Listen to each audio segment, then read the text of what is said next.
On March 14th, 1998, 39-year-old Lenny Derrickson and his teenage son, Jared, were starting a typical day on their dairy farm in Strong City, Oklahoma. That morning around 9 a.m., a stranger drove up to their house in a white Ford pickup truck.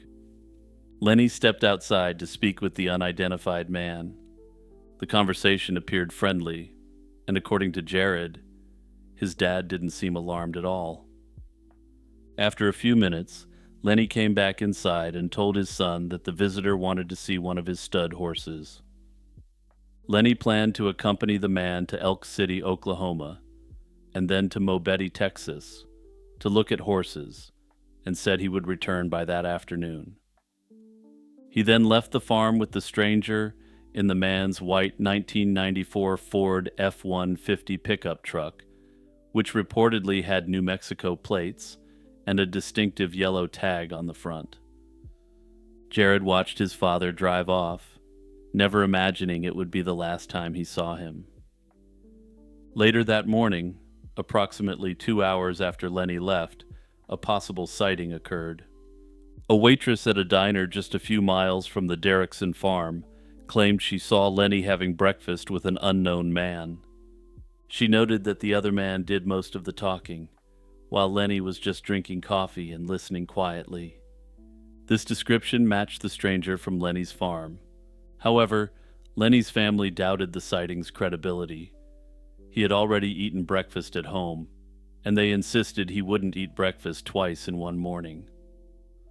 That said, personally, I think if someone you're trying to do business with requests stopping for breakfast, you just do it.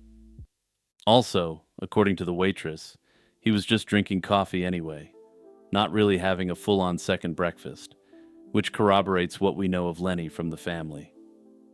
Investigators themselves were unsure if the diner patron was truly Lenny or a case of mistaken identity. Aside from this unconfirmed report, no one else recalled seeing Lenny on the day of his disappearance. As soon as Lenny went missing, a search was launched by local authorities and the Oklahoma State Bureau of Investigation. Investigators checked the Derrickson property and discovered that Lenny never arrived at the barn where his horses were kept on the day he disappeared. An exhaustive investigation in the following days and weeks turned up no signs of struggle, no evidence of foul play, and no body. Police had little to go on besides the account from Jared and the description of the unknown man who had come looking for a horse. This stranger immediately became the central focus of the investigation, since he was the last person seen with Lenny. A composite sketch of the man was developed based on descriptions from Jared and the diner waitress. This detailed him as a white male around 6 feet 2 inches and 210 pounds, with a full reddish-brown beard and a black cap with a No Fear logo. He has never been located or questioned, remaining simply a person of interest rather than an official suspect. 6 months after Lenny's disappearance, in September 1998, an unexpected phone call provided a tantalizing yet frustrating lead. An anonymous man called police from a bar in Amarillo, Texas, claiming that Lenny Derrickson was there in the bar with him. The caller described the person he believed was Lenny in detail.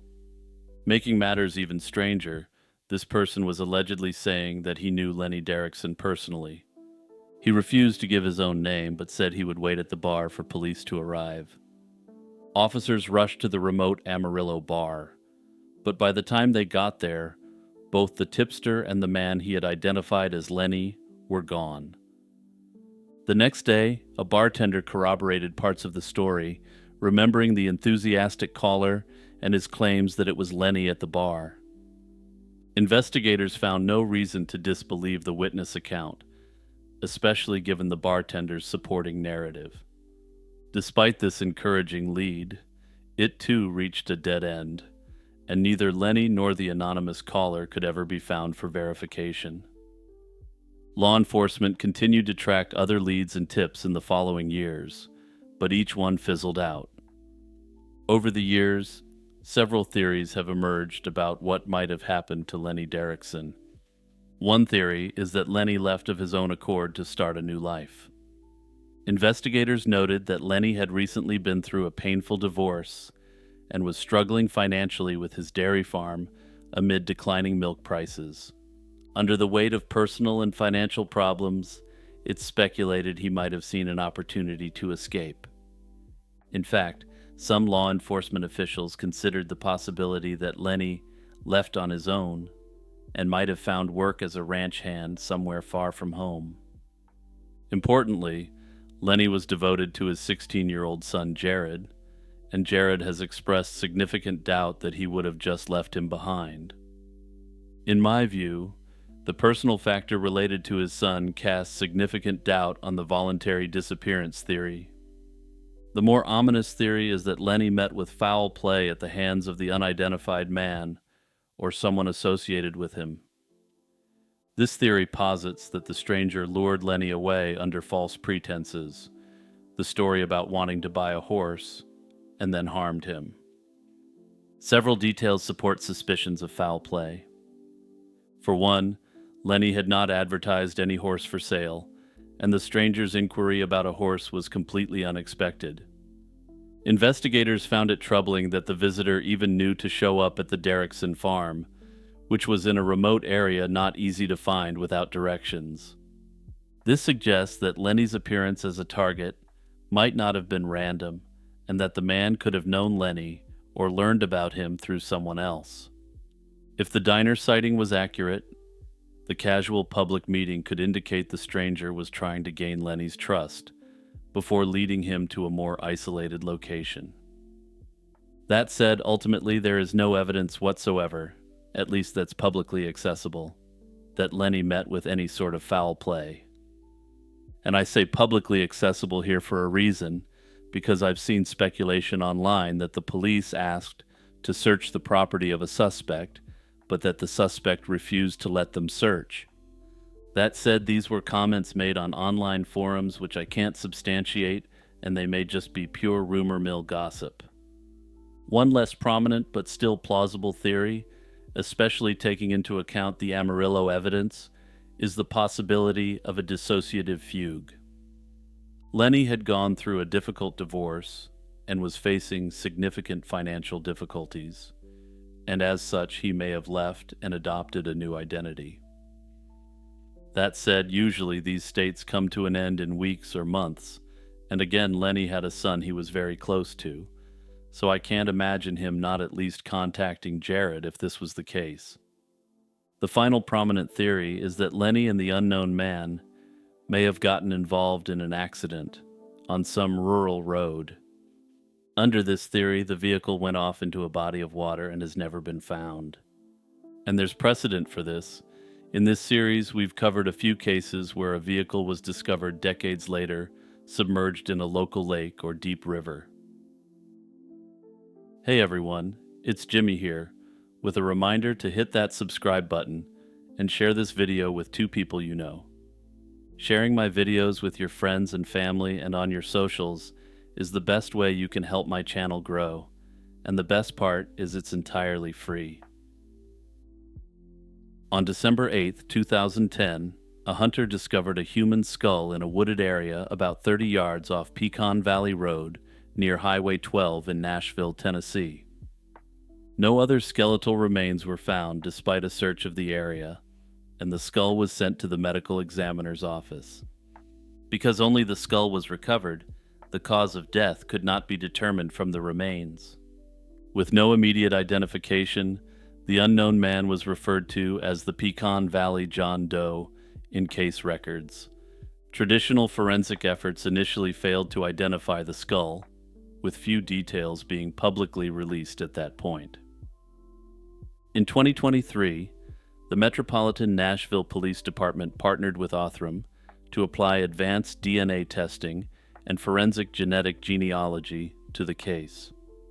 Othram scientists developed a comprehensive DNA profile from the degraded remains and conducted a genealogical search, which pointed investigators toward potential relatives.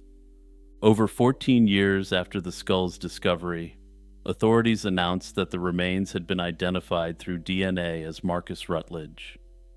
Marcus Rutledge was a Tennessee State University student who disappeared under puzzling circumstances in the summer of 1998. And keep that student status in mind for a moment, because we'll be coming back to it shortly. He was last heard from on June 8th, 1998, when he spoke with his girlfriend by phone around 1:30 p.m. Later that evening, she could not reach him and reported him missing after he failed to show up as expected. When family and friends checked Marcus's apartment, they found his dog locked in a bathroom and indications that Marcus had left in the middle of daily routines. His car, a 1995 Plymouth Neon with Michigan plates, was also missing from his residence. About 3 weeks later, on June 30th, 1998, Marcus's car was located parked at the Riverwood apartment complex on Cabot Drive in West Nashville. The vehicle yielded few clues. There were no signs of a struggle or blood in the car that could indicate what happened. Investigators did find a weapon inside the car, which was believed to possibly belong to Marcus. Family members were unaware he owned a weapon and found it unlikely that he would, given his personality and demeanor. But oftentimes people change, and they hide certain elements of their lifestyles from their family. However, his ex-girlfriend noted she wasn't surprised because Marcus had allegedly had, quote, run-ins and altercations with people in the months before he vanished. Despite searches and fairly significant local media coverage at the time, no trace of Marcus was found, and the case went cold. From the outset, Metro Nashville police officially considered his disappearance a likely slaying, and this suspicion has only strengthened now that his remains have been found. In 2020, a cold case detective re-examined Marcus's case and uncovered secrets that Marcus had kept from his family, which provided context for possible motives. Investigators learned that Marcus was no longer actively enrolled in college at the time he disappeared. Further, he had been involved in selling small amounts of street cabbage and potentially other substances to help make ends meet. Personally, I wonder how these issues weren't caught in the initial investigation. It should have been easy to confirm that he had essentially dropped out of school, for instance. According to one of the lead detectives, Marcus had experienced confrontations in the months prior to vanishing, and police believe his sinister side hustle led to his disappearance. Another development that fueled speculation was the slaying of Marcus's best friend and former roommate Ethan Gibbs about 8 months after Marcus vanished. In February 1999, Gibbs was ended at his home by an unknown assailant. This shocking event led detectives at the time to consider a potential connection between Marcus's disappearance and Ethan's slaying, since the cabbage sales were a joint venture between the men. However, upon comparison of the two cases, investigators found no clear evidence linking the incidents. A suspect was charged in Gibbs's case, but the charges were later dropped, and that event remains unsolved. While Marcus Rutledge's identity has now been conclusively established, many questions about his death remain unanswered.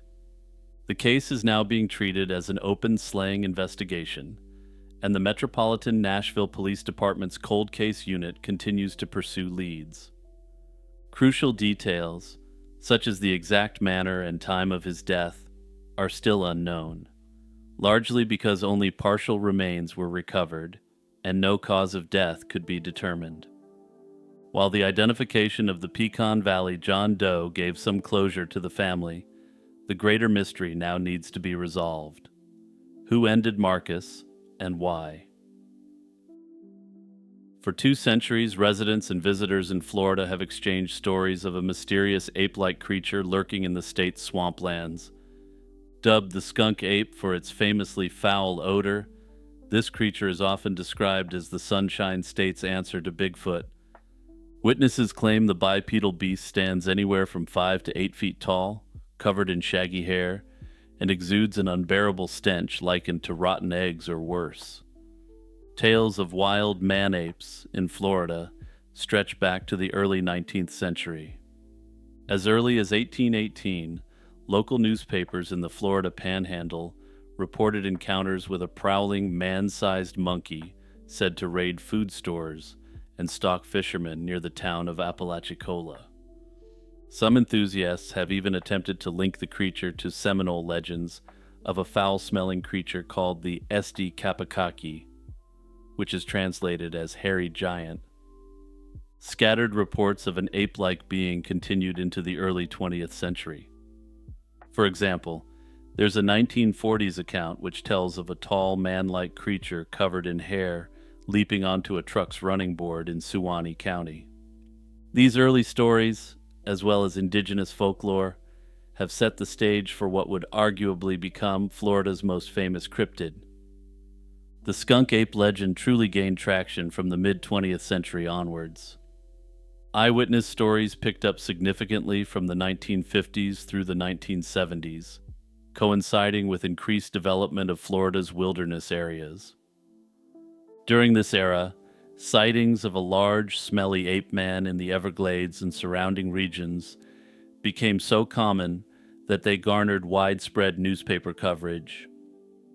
It was around this time that the colorful moniker skunk ape entered popular use, thanks to reports describing the creature's pungent odor and skunk-like stench. By the early 1970s, multiple witnesses in South Florida were alleging that the creature had invaded rural homes, chased hikers, and even eaten livestock. The wave of sightings was taken quite seriously by some.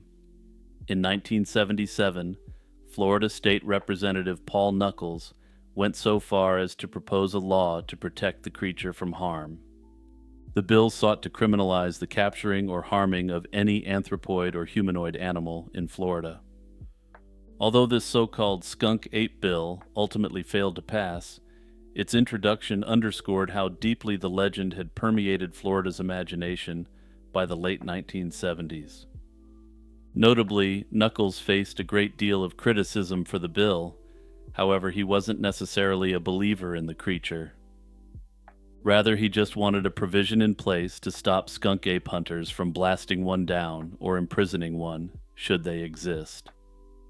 Throughout the years, a number of skunk ape encounters have stood out for their notoriety.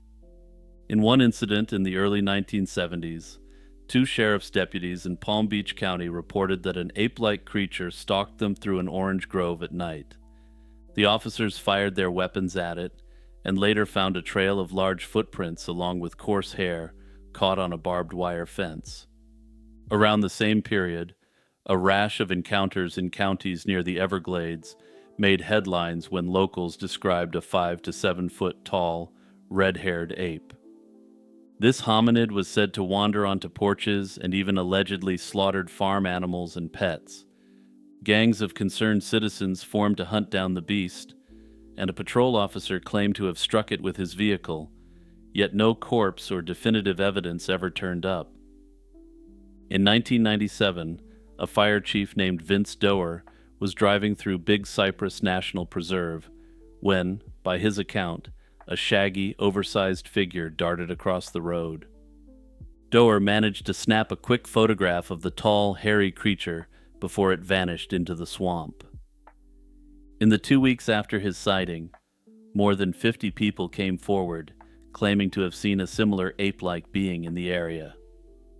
Just a few years later came one of the most iconic and controversial pieces of skunk ape lore, the Myakka skunk ape photographs.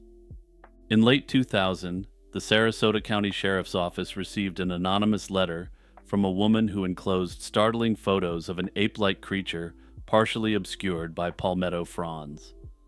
The letter's author, who never revealed her identity, wrote that the, quote, orangutan had been stealing apples from her backyard, and she worried it might cause a car accident if not caught.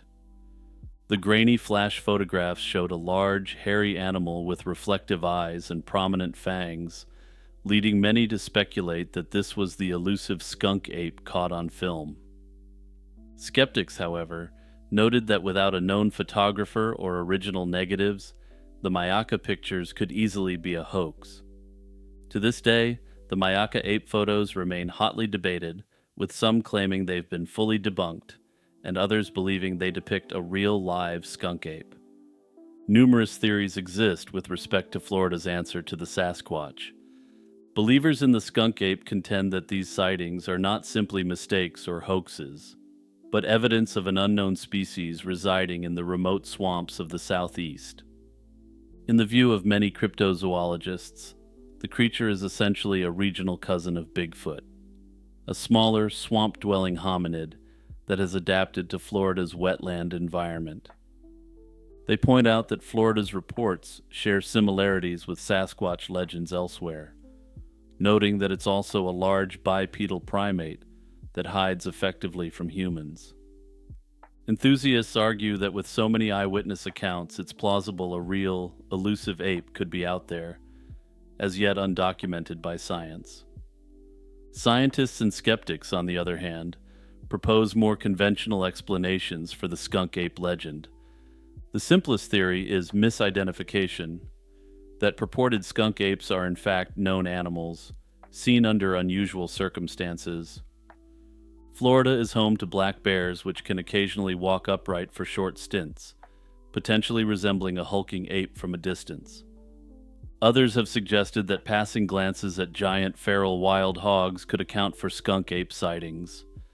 Under this theory, giant feral hogs can represent a gorilla-like creature running or walking on its knuckles. Perhaps the most interesting skeptical theory on the skunk ape isn't that it doesn't exist, but that it's actually an escaped great ape, such as an orangutan. Personally, I find this idea the most interesting, though perhaps that's because I associate Florida with people owning exotic animals in private zoos and collections. The death of Christine D'Sera, a young Filipina flight attendant, continues to be a subject of public intrigue and controversy. She was found dead on the morning of January 1st, 2021, at the City Garden Grand Hotel in Makati in the Philippines. The picture you're looking at right now was captured from the hotel security cameras in the hours before her passing. Her case has sparked heated debates over the investigation's direction, the handling of forensic evidence, and the conflicting narratives regarding her cause of death. Christine was 23 years old when she checked into the City Garden Grand Hotel on New Year's Eve 2020. She had asked her mother for permission to join a celebration with her co-workers, a decision that would soon turn tragic. After spending several hours at the hotel, Christine was taken to Makati Medical Center early on January 1st, 2021, where she was declared dead on arrival. Surveillance footage captured moments from her final hours, showing her in the company of several friends and acquaintances in the hotel lobby and corridors. Shortly after noon, her body was discovered in the bathtub of room 2207, with noticeable bruises and signs of possible physical abuse. Initial police reports described the case as an SA slaying, leading to charges against 11 men who were present at the hotel party. According to early statements, there were strong indications that Christine had been assaulted, including reports of bruises, lacerations, and biological material recovered. However, the subsequent autopsy, conducted by Police Major Michael Nick Sarmiento, revealed that Christine D'Sera died from a ruptured aortic aneurysm, a natural cause of death. The autopsy noted lacerations on her thighs, contusions on her knees, and scratches, which complicated the picture. These physical findings raised questions about whether the injuries resulted from an altercation or were incidental to her underlying condition. The conflicting evidence in the initial autopsy and the family's own doubts spurred a second autopsy, the details of which remain confidential. The case quickly evolved into a battle of competing narratives. On one side, the Philippine National Police maintained that Christine's death was natural, citing the autopsy report that pointed to an aortic aneurysm as the cause of death.